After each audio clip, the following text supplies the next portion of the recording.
Hello बच्चों, आप सभी का हमारे यूट्यूब चैनल आरडीजी क्लासेस में स्वागत है। बच्चों, आज हम कक्षा 10 गणित अध्याय 1 वास्तविक संख्या की प्रश्नावली 1.2 के सभी प्रश्नों का हल आज हम इस वीडियो में देखेंगे। बच्चों, आज आइए हम पहले प्रश्न को पढ़ते हैं कि पहला प्रश्न पूछ क्या रहा है। तो पहला प्रश्न पूछ रहा है फ्रेंड्स बच्चों कि सिद्ध कीजिए कि कड़ी में 5 एक अपरिमेय संख्या है। इसको हमें सिद्ध करना है, तो हम हल में लिखेंगे। इसके विपरीत मान लेंगे कि जो दिया गया संख्या है वो एक परिमेय संख्या है, और इसको हम हल करते हुए जो हमने माना है उसको हम गलत सिद्ध कर देंगे। तो जिससे यह होगा कि जो दिया है वह सिद्ध हो जाएगा। बच्चों, हम इसको हल करते हैं। देखिए इसको कैसे हल करते हैं। हल में लिखेंगे दिया है, कितना दिया था, कड़ी में 5 दिया था। अब हम इसको मान लेते हैं, इसके जो दिया गया है उसके विपरीत हम मान लेते हैं। ठीक है फ्रेंड्स, तो यहाँ पर लिखेंगे माना कड़ी में 5 एक परिमेय संख्या है। तो जब परिमेय संख्या है तो जो परिमेय संख्या किसे कहते हैं, वे संख्याएं जिन्हें पी बाई क्यू के रूप में व्यक्त कर सकते हैं उन्हें परिमेय संख्या कहते हैं। तो हम इसको क्या कर लेंगे फ्रेंड्स, यहाँ से कड़ी में 5 बराबर हम लिख देंगे पी बाई क्यू। इसको मान लेंगे इक्वेशन फर्स्ट, और इसके बारे में थोड़ा बहुत लिख देते हैं कि ए पी बाई क्यू जो है क्या है। तो लिखेंगे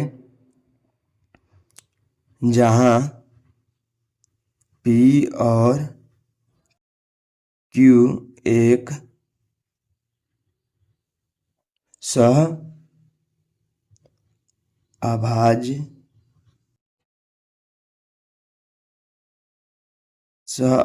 संख्या है। ठीक है फ्रेंड्स, और लिखेंगे इसमें और Q is not equal to, Q बराबर नहीं है 0 के। ठीक है, अर्थात इसका जो मतलब हो जाएगा फ्रेंड्स वो मैं आपको समझा देता हूँ। सहभाज्य का संख्या का मतलब यह है फ्रेंड्स कि पी और क्यू में एक के अतिरिक्त और कोई उभयनिष्ठ गुणनखंड नहीं होगा। जबकि पी और क्यू का जब हम मतलब गुणनखंड करेंगे तो जो उसमें उभयनिष्ठ गुणनखंड होगा वो केवल एक ही होगा, वो 1 होगा, 1। ठीक है फ्रेंड्स, तो यहाँ पर लिख देते हैं पी और क्यू में पी और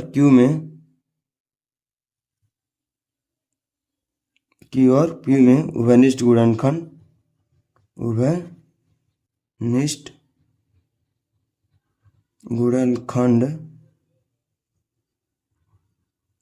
केवल एक होगा। ठीक है फ्रेंड्स, अब हम क्या करते हैं फ्रेंड्स, अब जो यहाँ पर दिया हुआ है समीकरण एक के दोनों पक्षों का हम वर्ग कर देते हैं। तो होगा क्या फ्रेंड्स, देखिए आप लिखेंगे समीकरण एक के दोनों पक्षों का वर्ग करने। तो जब इसका हम वर्ग कर देंगे तो एक कड़ेरी हट जाएगा, तो ये हो जाएगा आपका 5, और इधर हो जाएगा आपका P square upon Q square. इसको थोड़ा बहुत अरेंज करेंगे, इसको सही तरीके से लिखेंगे तो इसको लिख सकते हैं क्या, हम इसको हम लिख सकते हैं 5 Q square equals to P square. तो इस समीकरण से हमें यह पता चलता है कि जो पी स्क्वायर है वो 5 से विभाजित होता है। ठीक है फ्रेंड्स, तो इसी चीज़ को हम नीचे लिखते हैं। और देखिए इसको अब क्या लिखेंगे, यहाँ से इसको अब लिखेंगे यहाँ से कि पी स्क्वायर 5 से विभाजित होता है, इसलिए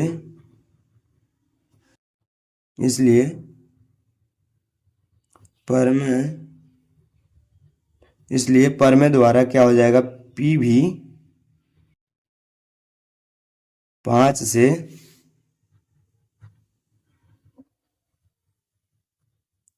से विभाजित होगा। ठीक है फ्रेंड्स, यह एक प्रमेय है, जबकि कहता है प्रमेय कोई अगर संख्या पी स्क्वायर है, अगर वो किसी संख्या से विभाजित होता है तो वह पी भी उसी संख्या से विभाजित होगा।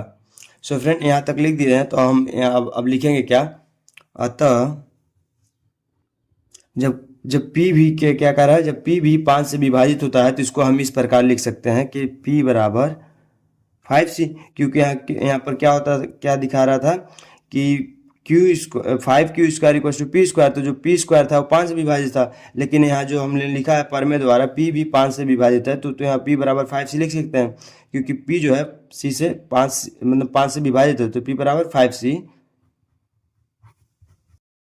लिख सकते हैं, जहाँ सी एक पूर्णांक है। ये जो तरीका बता रहा हूँ फ्रेंड्स थोड़ा बहुत बड़ा हो सकता है, लेकिन हाँ इस चीज़ को एक्सप्लेन कर देंगे तो आपको अच्छे से समझ आ जाएगा। सो फ्रेंड इस वीडियो में आप शुरू से अंत तक बने रहिए ताकि आपको अच्छे से मुझे समझाने का अवसर प्राप्त हो। ठीक है फ्रेंड्स, तो चलिए यहाँ पर हमने क्या लिख दिया, अब लिखेंगे फ्रेंड्स P के इस मान को, P के इस मान को 5q² equal to P square में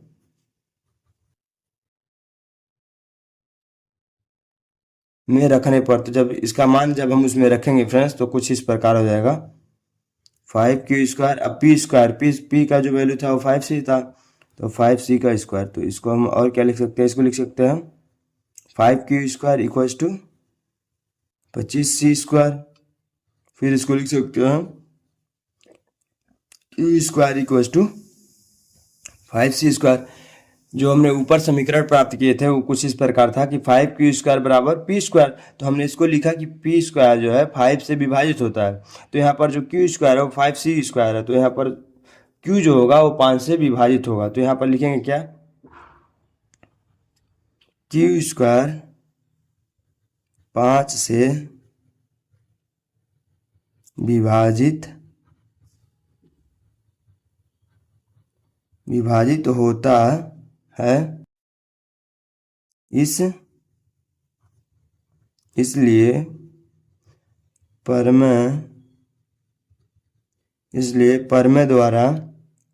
इसलिए परमेय द्वारा Q भी 5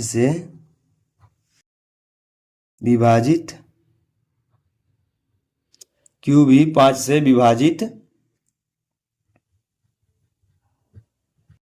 होगा। हमने इस प्रश्न को हल करते हुए यह देखा कि जो P जो है वो भी 5 से विभाजित हो रहा है, और जो Q है वो भी 5 से विभाजित हो रहा है, तो हम यहाँ पर लिखेंगे क्या आता है हमें, अतः P और Q में कम से कम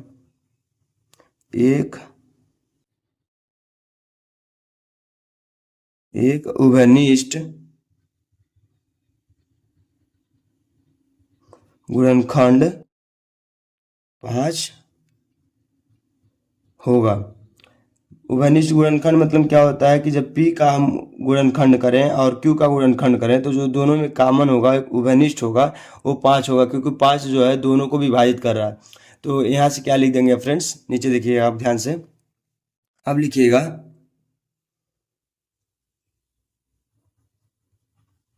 परंतु इससे इस तथ्य का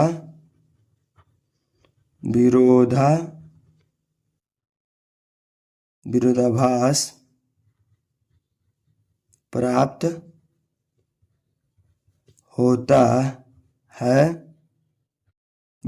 प्राप्त होता है कि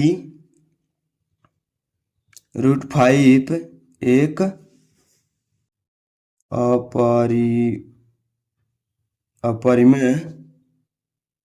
अपरिमेय संख्या परिमेय संख्या।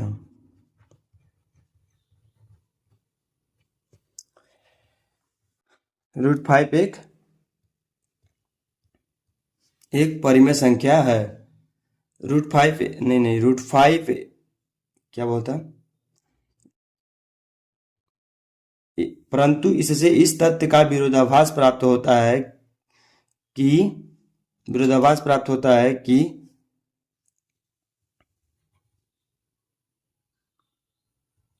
P और Q एक सह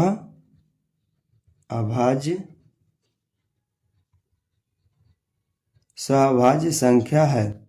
इससे क्या विरोधाभास प्राप्त होता है फ्रेंड्स? तो हम जब इस प्रश्न को सॉल्व किया तो देखा कि जब P जो है, Q जो है वो 5 से विभाजित होता है, लेकिन जब हमने ऊपर ही मान लिया था कि यह एक मतलब कड़ी में 5 एक परिमेय संख्या है जिसे P/Q के रूप में हम व्यक्त कर सकते हैं, और हमने P और Q को माना कि यह एक सहभाज्य संख्या है, अर्थात जो P और Q है कम से कम जो उसका उभयनिष्ठ गुणनखंड होगा वो केवल एक ही होगा। लेकिन जब इसको हमने सॉल्व किया तो देखा कि जो इसका उभयनिष्ठ गुणनखंड है वो 5 आ रहा है। तो इससे इस तथ्य का जो हो जाएगा विरोधाभास प्राप्त हो जाएगा। तो हम अंत में लिखेंगे यह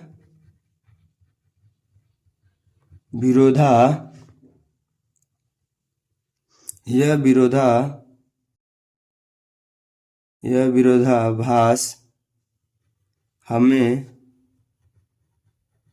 अपनी त्रुटिपूर्ण कल्पना के कारण प्राप्त हुआ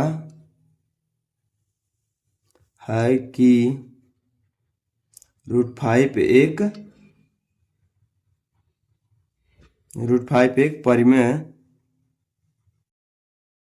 परिमेय संख्या है। यह हमें विरोधाभास क्यों प्राप्त हुआ? क्योंकि हमने जो √5 जो संख्या दिया था, कड़ी में 5 एक संख्या दिया था, उसको हमने परिमेय संख्या मान लिया। इसी कारण जो था कि यह विरोधाभास हमें प्राप्त हुआ है।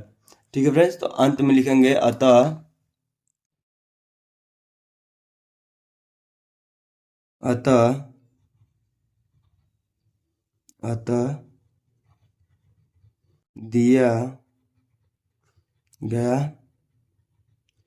दिया गया संख्या कड़ी में 5 एक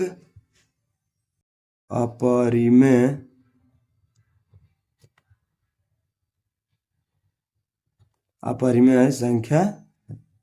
ठीक है फ्रेंड्स, इस चीज को अच्छे से हमने जो हम दूसरे प्रश्न को हल करते हैं, देखते हैं क्या कहता है। इसमें कह रहा है कि सिद्ध कीजिए कि 3 + 2 कड़ी में 5 एक अपरिमेय संख्या है।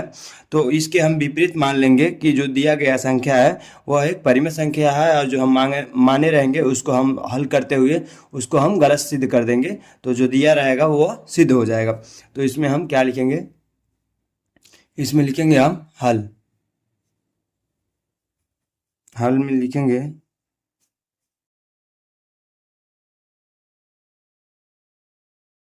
दिया है, कितना दिया है? 3 + 2 कड़ी में 5 दिया है, और जो दिया है उसी के हम विपरीत मान ले रहे हैं, और जो मानेंगे उसको हम गलत सिद्ध कर देंगे। तो जो दिया है वो हमारा सिद्ध हो जाएगा। ये हम दूसरी बार बोल रहे हैं, तो हम मान लेते हैं। माना 3 + 2 कड़ी में 5 एक परिमेय संख्या है। तो जो परिमेय संख्या की स्थिति होती है उसको इस संख्या के ऊपर रखेंगे तो जो हो जाएगा वो आपका हो जाएगा 3 + 2 कड़ी में 5 बराबर P/Q। अर्थात वे संख्याएं परिमेय संख्याएं कहलाती हैं जिन्हें हम P/Q के रूप में व्यक्त कर सके। ठीक है फ्रेंड्स, तो इसमें हम इसको मान लेंगे, इसको कुछ मानेंगे नहीं, इसके बारे में हम लिख देंगे P और Q का, जहां P और Q एक पूर्णांक, P और Q एक पूर्णांक है और Q जो है 0 के बराबर नहीं है। ठीक है फ्रेंड्स, यहाँ से हो जाएगा। इसको हम थोड़ा बहुत सही क्रम में लिखते हैं, तो इसको हम लिख क्या देंगे, इसको लिखेंगे हम 2 कड़ी में 5 बराबर हो जाएगा आपका P/Q माइनस 3। यहाँ से हम लिखेंगे चूंकि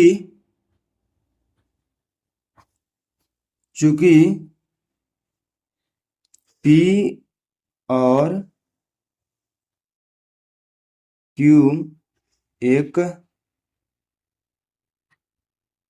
एक पूर्णांक है, इसलिए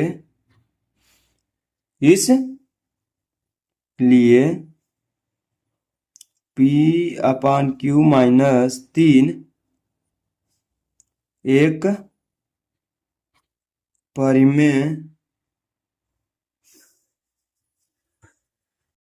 एक परिमेय संख्या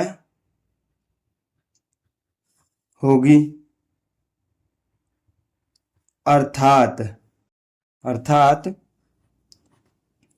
2 कड़ी में 5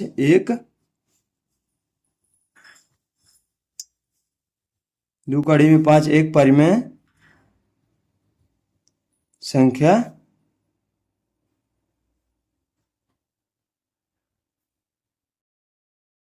जो हमने लिखा है उसको एक बार और हम पढ़ते हैं कि हमने क्या लिखा है।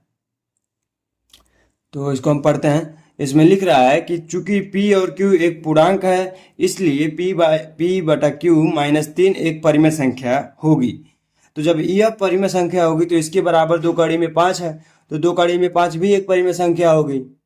लेकिन इसको हम और क्या लिखेंगे, इसको देखिए ध्यान से आप।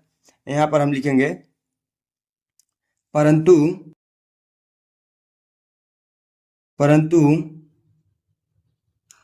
इससे इस तथ्य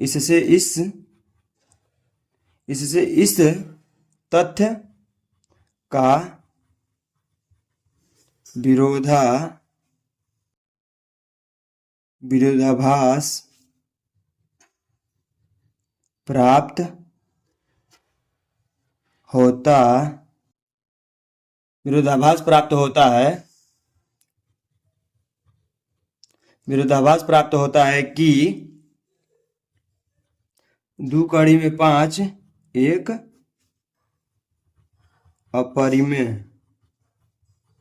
एक अपरिमेय संख्या है। ठीक है फ्रेंड्स, तो यहाँ पर हमने जो ऊपर लिखा था, चूंकि P और Q एक पूर्णांक है, इसलिए P/Q माइनस 3 एक परिमेय संख्या है। और जब यह परिमेय संख्या होगा तो इसके बराबर यह, तो ये भी एक परिमेय संख्या होगा। लिखे हैं यहाँ पर, अर्थात 2 कड़ी में 5 एक परिमेय संख्या भी होगी। तो परंतु इसमें लिखेंगे हम, परंतु इससे इस तथ्य का विरोधाभास प्राप्त होता है कि 2 कड़ी में 5 एक अपरिमेय संख्या, चूंकि यह परिमेय संख्या है। लेकिन जब हमने इसको पूरी संख्या को परिमेय संख्या मांगा तो इसको इस तरह से लिखा तो यह एक परिमेय संख्या मिलने लगा, लेकिन ये तो अपरिमेय संख्या है।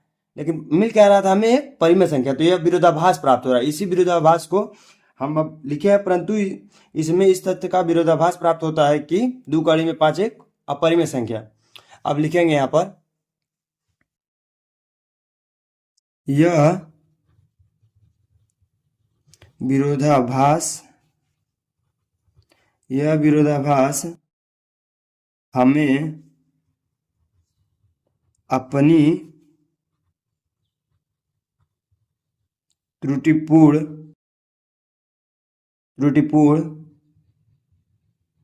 कल्पना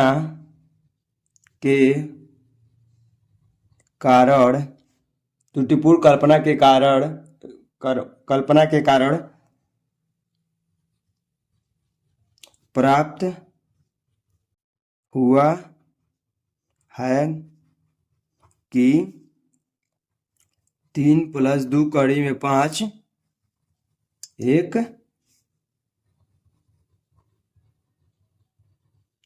परिमेय संख्या है। हमने क्या, जो त्रुटिपूर्ण कल्पना के कारण जो था यह विरोधाभास प्राप्त हो रहा था, तो अर्थात हम निष्कर्ष निकालेंगे यहां से। अतः हम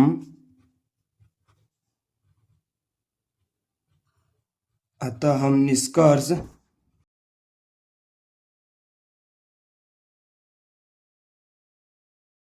निकालते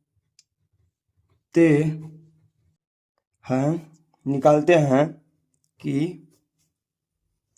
3 + 2 कड़ी में 5 1 3 + 2 कड़ी में 5 1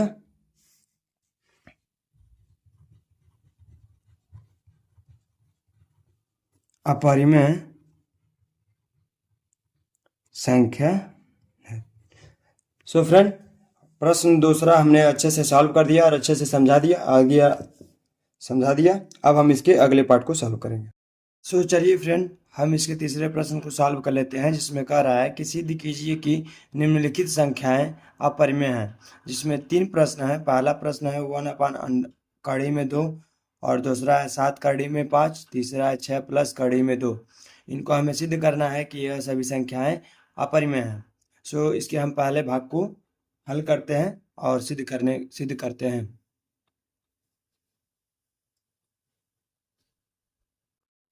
पहला क्या है? 1/√2। 1/√2, तो हम इसको ले लिए हैं। इसमें लिखेंगे हल में लिखेंगे दिया है। कितना दिया है? 1/√2। ठीक है फ्रेंड्स, और इसी को हम मान लेंगे कि इसी के जो हमें सिद्ध करना है उसी के हम विपरीत मान लेंगे, या जो माने रहेंगे उसको हम हल करते हुए गलत कर देंगे। तो जो दिया रहेगा वह सिद्ध हो जाएगा। सो इसके हम विपरीत मान लेते हैं। माना 1/√2 एक परिमेय संख्या है। परिमेय संख्या है अर्थात अगर 1/2 एक परिमेय संख्या माना है, तो परिमेय संख्या की जो स्थिति होती है उसको हम इस संख्या के साथ व्यक्त करेंगे। अर्थात परिमेय संख्या किसे कहते हैं? वे संख्याएं परिमेय संख्याएं कहलाती हैं जिन्हें हम p/q के रूप में व्यक्त कर सकते हैं। सो इसको भी हम p/q के रूप में व्यक्त करेंगे। तो 1/√2 बराबर p/q। इसको हम इक्वेशन फर्स्ट मान लेते हैं और इसके बारे में लिख देते हैं p और q के, जहां p और q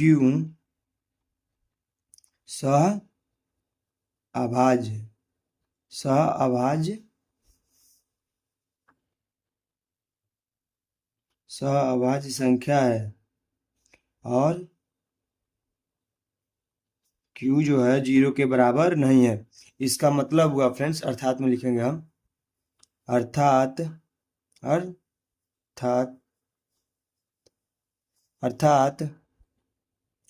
p और q में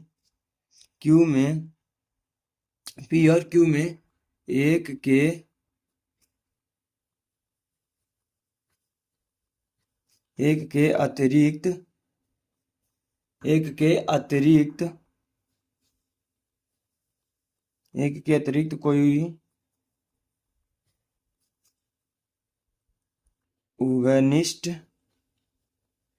के अतिरिक्त कोई उभयनिष्ठ गुणनखंड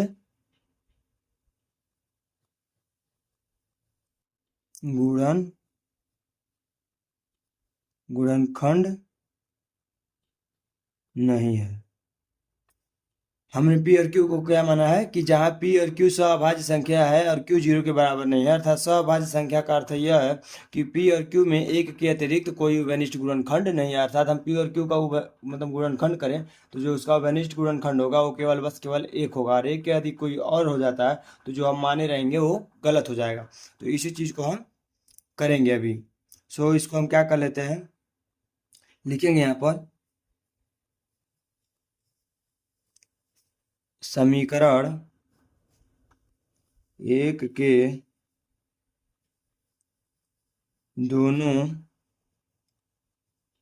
दोनों पक्षों का वर्ग करने पर, तो जब इसका वर्ग कर देंगे तो ये हो जाएगा 1/2, और ये हो जाएगा आपका p² / q²। और इसको अगर हम सही तरीके से लिखें तो इसको लिख सकते हैं हम क्या, इसको लिख सकते हैं हम क्यू स्क्वायर बराबर 2p²।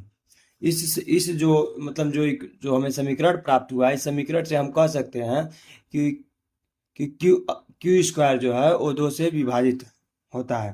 तो इसी चीज को हम लिखेंगे कि क्यू स्क्वायर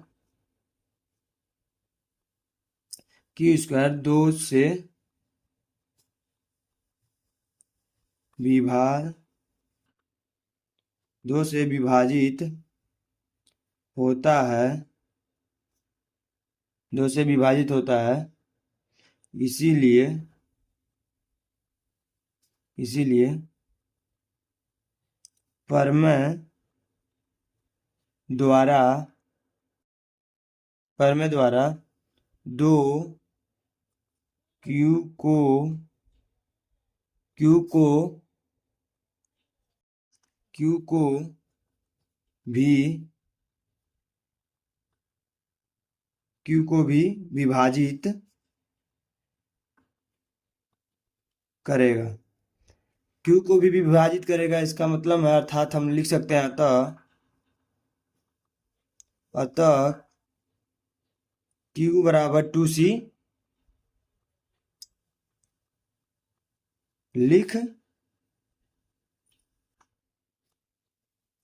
लिख सकते हैं, जहां c एक पूर्णांक है। क्या है? पूर्णांक। हम q बराबर 2c क्यों लिख पा रहे हैं? इसलिए लिख पा रहे हैं क्योंकि यहाँ पर जो था क्यू स्क्वायर 2 से विभाजित हो रहा था, तो इस तरह का समीकरण हमें प्राप्त हो रहा था। तो हमें इसी चीज को प्रमेय द्वारा हमने बताया कि इसीलिए प्रमेय द्वारा क्यू 2 को भी विभाजित करेगा, अर्थात जो 2 है वो क्यू को भी विभाजित करेगा। तो जब 2 जो क्यू को भी विभाजित करेगा तो इसको हम इस प्रकार लिख सकते हैं कि क्यू बराबर 2c लिख सकते हैं। अब इसी चीज को हम क्या करेंगे, क्यू का जो मान है उसको हम इस समीकरण में रखेंगे, तो जो प्राप्त होगा उसे हम अभी देखेंगे आगे। लेकिन पहले हम आगे और हल करते हैं इसको। तो लिखेंगे हम क्या कि क्यू बराबर 2c, या इस तरह लिखें, क्यू के इस मान को क्यू स्क्वायर बराबर 2p² में रखने पर, जब हम q का मान इस समीकरण में रखेंगे क्यू स्क्वायर बराबर 2p² में, तो क्या होगा उसको देखिए। इसको हम जो q का मान था वो क्या था, 2c था, तो 2c का स्क्वायर बराबर हो जाएगा आपका 2p²। और ये क्या हो जाएगा आपका यहाँ से, तो यहाँ से हो जाएगा आपका 4c² बराबर 2p²। इसको और क्या लिख सकते हैं, इसको लिख सकते हैं हम 2c² बराबर p²। इस समीकरण से हमें यह पता चलता है कि जो p² है वो 2 से विभाजित होगा। तो इसी चीज को हम लिखेंगे, यहाँ पर लिखेंगे p² 2 से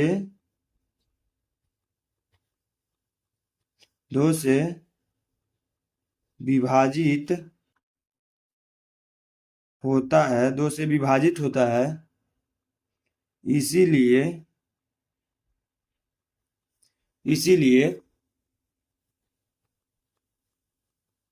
प्रमेय द्वारा 2 p को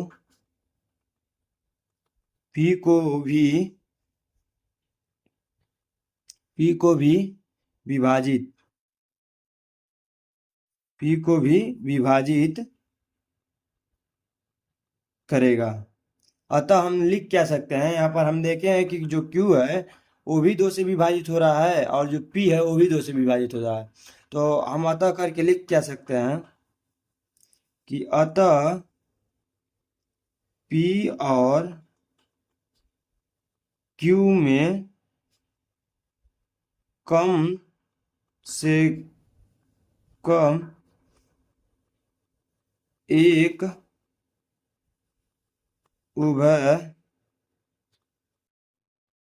उभयनिष्ठ गुणनखंड, उभयनिष्ठ गुणनखंड क्या है आपका? उभयनिष्ठ गुणनखंड 2 है।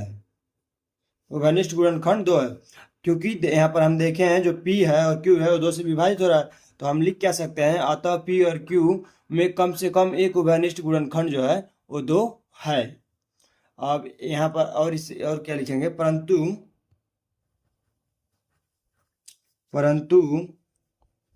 इससे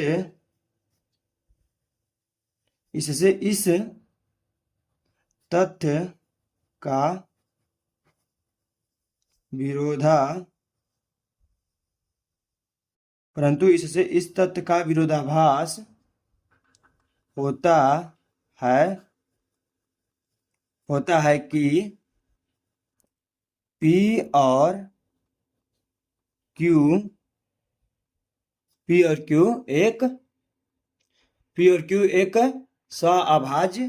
एक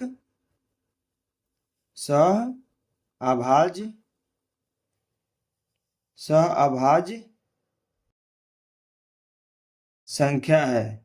क्योंकि जब हमने माना था कि जो दिया गया संख्या वो एक परिमेय संख्या है, तो हमने P/Q के रूप में उसको लिखा था और माना था कि जो P और Q है यह एक सअभाज्य संख्या, अर्थात इसका जो उभयनिष्ठ गुणनखंड होगा वो केवल एक होगा। लेकिन हमने जब इसको सॉल्व किया तो पता चला कि इसका वो जो उभयनिष्ठ गुणनखंड है वह 2 भी है। तो जो हो रहा है वो क्या हो रहा है, एक विरोधाभास प्राप्त हो रहा है। तो यह विरोधाभास क्यों प्राप्त हो रहा है, इसी चीज को अब हम लिखेंगे क्या, यह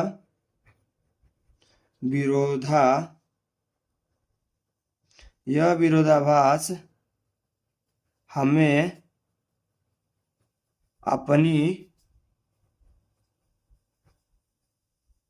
अपनी त्रुटिपूर्ण कल्पना के कारण प्राप्त हुआ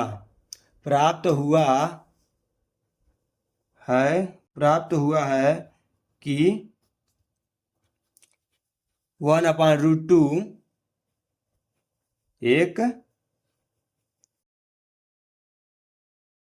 एक परिमेय, यह विरोधाभास हमें क्यों प्राप्त हुआ है, क्योंकि हमने एक त्रुटिपूर्ण कल्पना कर लिया था। क्या किया था, जो कल्पना किया था वो कल्पना यह था कि 1/√2 एक परिमेय संख्या है, इसी के कारण जो हमें विरोधाभास प्राप्त हो रहा है। तो इसी चीज को हम लिखेंगे अब, अतः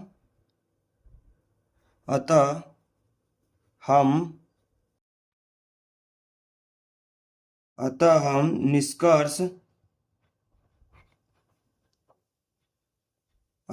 निष्कर्ष निकालते हैं कि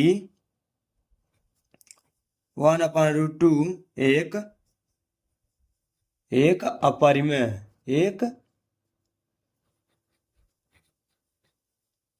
एक अपरिमेय संख्या है। सो फ्रेंड, हमने इसको सिद्ध कर दिया। इस प्रश्न को हमने प्रश्न तीसरे के पहले भाग को हमने सिद्ध कर दिया और अच्छे तरीके से सिद्ध किया है। यदि आपको अगर अच्छे से समझ में आ गया हो तो इसको एक लाइक कर दीजिएगा। अब चलिए इसको हम दूसरे भाग को चलिए फ्रेंड हम इसके दूसरे भाग को अभी सॉल्व कर लेते हैं, जिसमें दे रहा है कि 7 कड़ी में 5, जिसको हमें सिद्ध क्या करना है कि यह एक अपरिमेय संख्या है। तो क्या करते हैं कि इसके हम विपरीत मान लेते हैं और जो हम माने रहेंगे उसको हम क्या करेंगे कि उसको हम दिखा देंगे कि जो हमने माना है वो गलत है। तो जो दिया रहेगा वो क्या हो जाएगा, सिद्ध हो जाएगा। तो इसमें हल लिख देंगे, दिया है और 7 कड़ी में 5। अब हम इसको विपरीत मान लेते हैं। माना 7 कड़ी में 5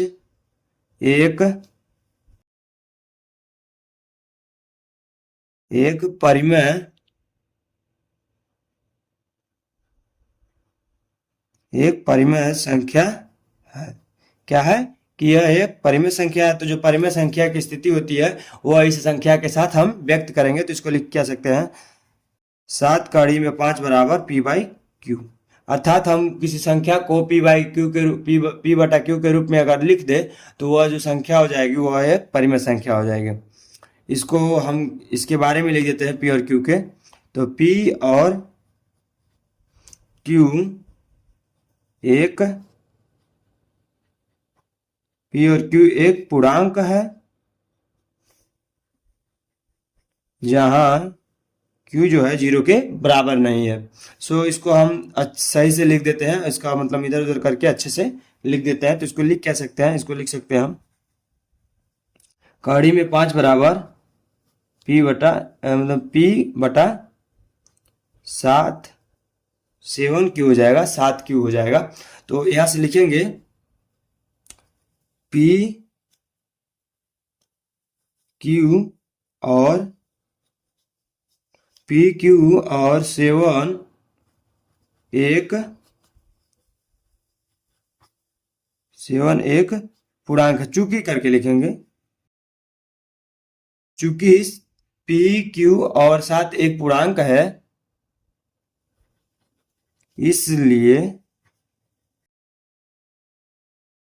इसलिए क्या हो जाएगा कि P बटा 7Q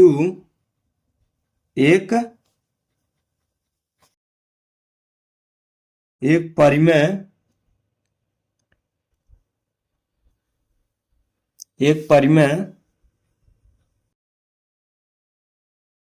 संख्या, इसलिए 7 बटा P बटा 7Q एक परिमेय संख्या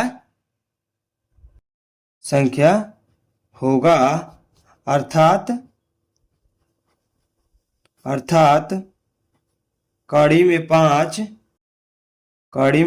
भी एक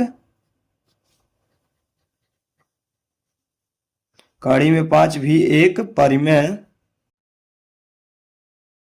संख्या, कड़ी में 5 भी एक परिमेय संख्या होगा। क्यों होगा? क्योंकि अगर यह एक परिमेय संख्या हो जाएगा तो इसके बराबर यह है, तो ये भी परिमेय संख्या हो जाएगा।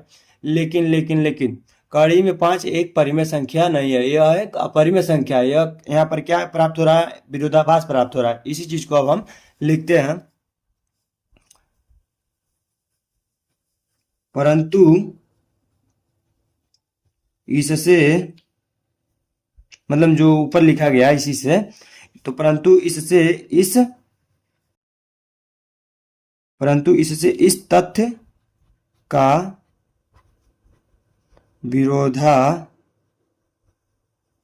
विरोधाभास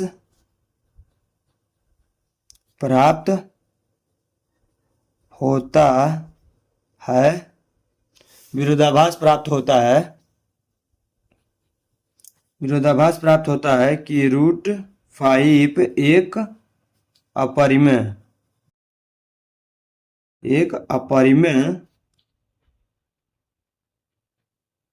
एक अपरिमेय संख्या है। क्या हो रहा है फ्रेंड्स कि परंतु इससे इस तथ्य का विरोधाभास प्राप्त हो रहा है कि कड़ी में 5 एक अपरिमेय संख्या, लेकिन जब हमने इसको परिमेय संख्या माना तो जो कड़ी में 5 आ रहा था वो एक परिमेय संख्या आ रहा था, जिसके कारण यहाँ पर विरोधाभास प्राप्त हो रहा था। तो इसी विरोधाभास को हम लिखेंगे, यह विरोधाभास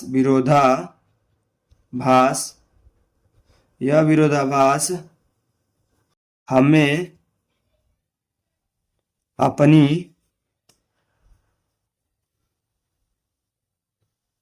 अपनी त्रुटिपूर्ण कल्पना के कारण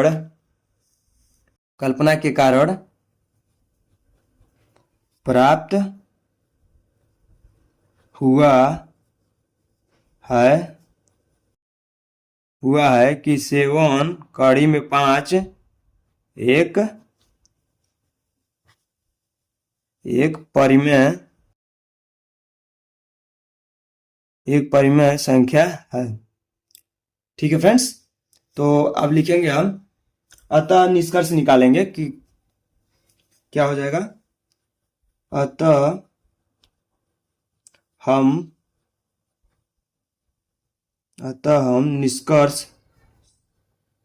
निष्कर्ष निकालते हैं कि 7√5 एक अपरिमेय संख्या है। ठीक है फ्रेंड्स, तो इसके हमने दूसरे भाग को भी सिद्ध कर दिया। सो चलिए अब इसके हम तीसरे भाग को भी सिद्ध करते हैं। चलिए फ्रेंड, इसके हम तीसरे भाग को भी सिद्ध करते हैं, जो कि दे रहा है आपका 6 +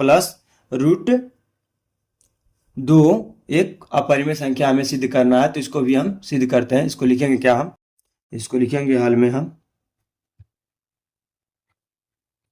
दिया है फ्रेंड्स, दिया है मैं इसलिए लिख रहा हूं क्योंकि जब आप एग्जाम में लिखेंगे तो एग्जामिनर के सामने वो क्वेश्चन नहीं लौकेगा, वो जिसके कारण वो प्रश्न पत्र उठाएगा और आपके क्वेश्चन को देखेगा, तो उसको थोड़ा बहुत इरिटेटिंग फील होगा। इसके कारण हो सकता है कि थोड़ा बहुत उसके अंदर गुस्सा हो, ताकि आपका नंबर काट सके। तो इसलिए आप लिख दीजिएगा प्रश्न में दिया है, ताकि एग्जामिनर आप पर खुश रहे। तो इसको लिख कह सकते हैं 6 + √2।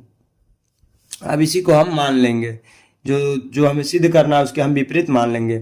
तो मानेंगे क्या, माना 6 + √2 एक परिमेय संख्या है। तो जो परिमेय संख्या की स्थिति होती है वो इसके साथ हम व्यक्त कर देंगे। तो इसको लिख देंगे p/q के रूप में, और जहां लिख देंगे हम, जहां p और q एक पूर्णांक है और q जो है 0 के बराबर नहीं है। ठीक है फ्रेंड्स, तो इसको हम सही से लिख देते हैं ताकि इसको सिद्ध करने में आसानी हो। तो इसको लिख क्या सकते हैं, इसको लिख सकते हैं √2 बराबर p/q - 6। अब यहां से लिखेंगे हम क्या, चूंकि p और q एक पूर्णांक है,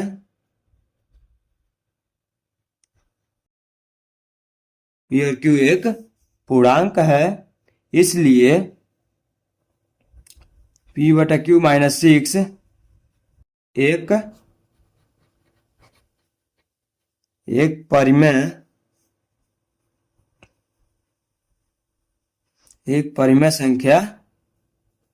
एक परिमेय संख्या है, अर्थात √2 भी एक परिमेय संख्या होगा।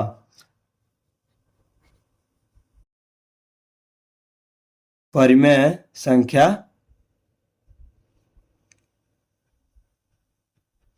संख्या क्यों होगा, क्योंकि जब यह एक परिमेय संख्या हो जाएगा तो इसके बराबर √2 है, तो √2 भी क्या हो जाएगा, एक परिमेय संख्या हो जाएगा। लेकिन यहाँ तो एक विरोधाभास प्राप्त हो रहा है, क्योंकि √2 जो है वो परिमेय संख्या नहीं है, यह एक अपरिमेय संख्या। तो इसी विरोधाभास को अब हम लिखते हैं, लिखेंगे क्या, परंतु इससे इस तथ्य का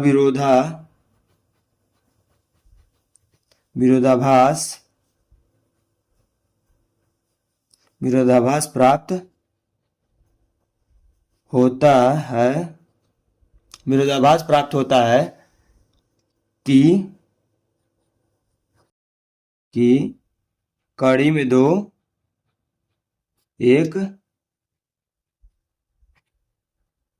2 एक अपरिमेय संख्या है। तो जब कड़ी में 2 एक अपरिमेय संख्या हो जाएगा, तो इसी चीज को हम क्या लिख सकते हैं, अब इसके बाद हम, परंतु इससे इस तथ्य का विरोधाभास प्राप्त होता है कि √2 एक अपरिमेय संख्या है। तो लिखेंगे क्या, अतः यह विरोधाभास हमें अपनी त्रुटिपूर्ण कल्पना के कारण प्राप्त हुआ है कि 6 प्लस मतलब 6 प्लस कड़ी में 2 एक परिमेय संख्या है। लिखेंगे क्या? यह विरोधाभास हमें क्यों प्राप्त हुआ है, इस चीज को लिखेंगे। यह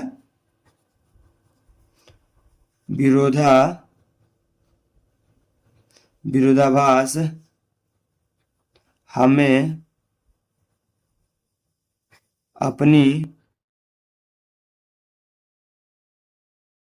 अपनी त्रुटिपूर्ण कल्पना के कारण प्राप्त हुआ है। और वो कल्पना क्या था, हुआ है कि 6 प्लस कड़ी में 2 एक परिमेय। ये हमने क्या कर लिया था कि गलत कल्पना कर लिया था कि जो कड़ी में 2 था, कड़ी मतलब 6 प्लस कड़ी में 2 था, उसको हमने परिमेय संख्या मान लिया था, जो कि हमने त्रुटिपूर्ण कल्पना कर दिया था, क्योंकि इसके कारण हमें विरोधाभास प्राप्त हो रहा है इसको सॉल्व करने पर, इसको हल करने पर। तो इसी चीज को अब क्या लिखेंगे हम,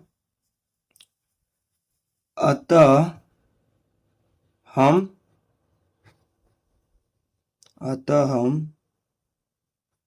निष्कर्ष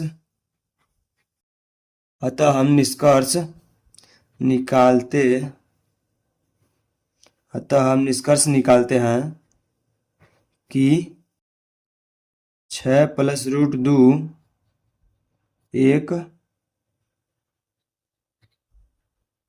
एक अपरिमेय संख्या है। ठीक है फ्रेंड्स। सो फ्रेंड, हमने इसके तीनों भागों को हमने सिद्ध कर दिया। सो इसमें और भी कुछ जानकारी मैं आपको देते चलता हूं, क्योंकि इस अध्याय से आपके बहुविकल्पी प्रश्न बनते हैं, जो कि इस प्रकार बनते हैं कि बताइए कि निम्नलिखित संख्याओं में कौन परिमेय संख्या है, कौन अपरिमेय संख्या है। तो आपको परिमेय संख्या अपरिमेय संख्या चिन्हना आना चाहिए।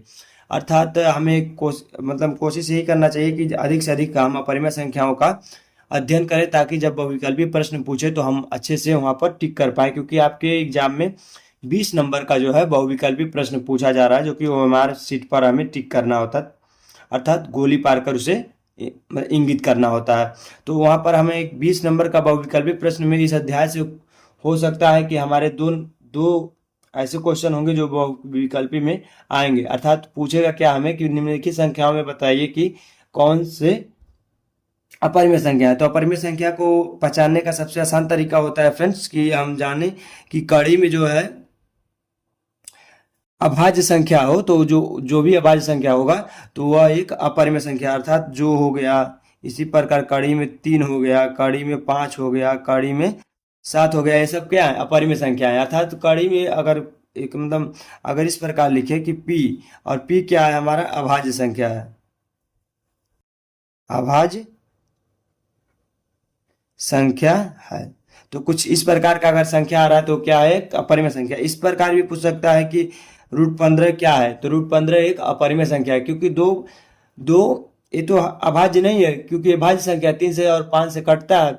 लेकिन ये दो अभाज्य संख्याओं के गुणनफल से प्राप्त हुआ है। तो जो यह कड़ी में 15 है, ये भी एक क्या है, ये भी एक अपरिमेय संख्या है। ठीक है फ्रेंड्स। इसी प्रकार और आपसे एग्जाम में क्या पूछ सकता है कि सबसे अच्छी चीज है इसमें जानने के लिए कि हमें जानना चाहिए कि पाई भी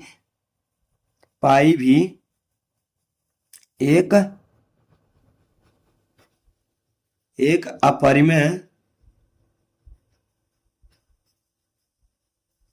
अपरिमेय संख्या है। इसको भी आप याद रखिएगा, क्योंकि आपके बहुविकल्पी प्रश्न में 1 नंबर दिला सकता है अगर आपको ये पता होगा तो। ठीक है फ्रेंड्स। सो फ्रेंड, यहाँ तक मैंने बता दिया, और इसके अब अगले अध्याय को हम पढ़ेंगे बहुपद। सो इस वीडियो को आप अच्छे से तैयार कर लें, देख लें।